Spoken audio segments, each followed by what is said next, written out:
saya Sofia Hananta, NPM 2112011-055. Jadi yang pertama ada istilah konvensi. Kata konvensi dalam istilah bahasa Inggris yaitu convention. Istilah konvensi pertama kali dikemukakan oleh Albert van Dissey pada abad ke-19, yaitu Convention of the Constitution. Jika diartikan ke dalam bahasa Indonesia, memiliki arti konvensi ketatanegaraan.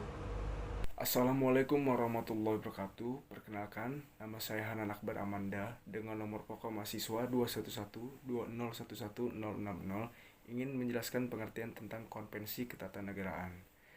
Konvensi atau hukum kebiasaan ketatanegaraan adalah suatu kebiasaan yang tumbuh dalam praktik penyelenggaraan negara untuk melengkapi, menyempurnakan, menghidupkan, atau mendinamisasikan kaidah-kaidah hukum perundang-undangan atau hukum adat ketatanegaraan. Sekian pengertian konvensi dari saya. Wassalamualaikum warahmatullahi wabarakatuh. Selanjutnya yaitu mengenai kedudukan Konvensi Ketatanegaraan Indonesia terhadap UUD 1945. Konvensi Ketatanegaraan Indonesia memiliki kedudukan sebagai pelengkap UUD 1945 dan juga memperkokoh kehidupan ketatanegaraan Indonesia.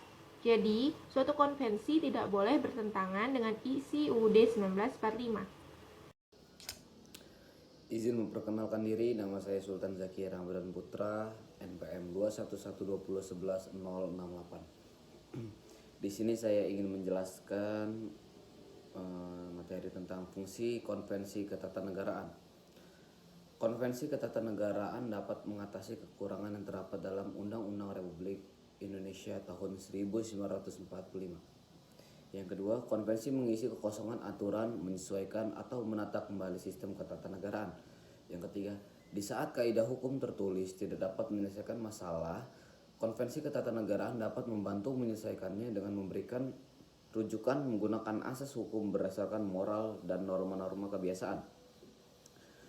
Yang keempat, di saat Konvensi ketatanegaraan dapat menunjang kehidupan bernegara agar berjalan lebih pasti sehingga pemerintah dapat menjalankan penyelenggaraan negara dengan menyesuaikan tuntutan perkembangan zaman.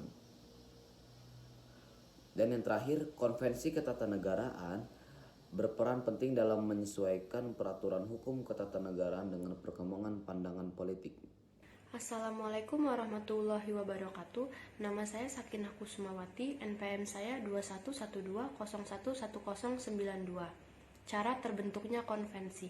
Yang pertama, konvensi berasal dari kebiasaan. Kebiasaan yang dimaksud adalah praktik tertentu yang dilakukan dalam jangka waktu yang lama, mula-mula bersifat persuasif, yang kemudian diterima sebagai hal yang wajib.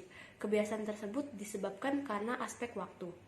Yang kedua, konvensi terjadi melalui kesepakatan atau agreement. Kesepakatan rakyat untuk melaksanakan sesuatu dengan cara-cara tertentu sekaligus menetapkan ketentuan pelaksananya. Kesepakatan terjadi tanpa melihat aspek waktu. Sekian dari saya. Wassalamualaikum warahmatullahi wabarakatuh. Saya Dita Anggreni Wijaya, NPM 211201136, akan menyampaikan mengenai bentuk-bentuk ketatanegaraan di Indonesia. Yang pertama, ada sidang tahunan MPR yang dapat dikatakan sebagai laporan kepada rakyat yang biasanya dilaksanakan menjelang hari kemerdekaan. Yang kedua, ada program 100 hari kerja yang merupakan laporan bagaimana kinerja pemerintahan yang dilaksanakan oleh Presiden dalam 100 hari masa kerjanya. Yang ketiga, ada pertimbangan regional, pemilihan presiden dan wakil presiden, serta pengangkatan para menteri. Yang keempat, ada pemilihan menteri dan jabatan tertentu yang dilakukan oleh presiden. Contoh kelima, ada pidato ketatanegaraan yang dilakukan oleh presiden setiap tanggal 16 Agustus.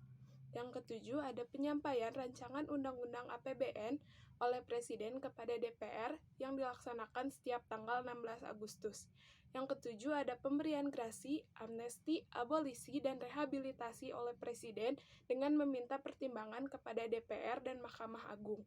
Yang ketujuh, ada upacara bendera yang dilaksanakan setiap hari kemerdekaan Indonesia, yaitu 17 Agustus.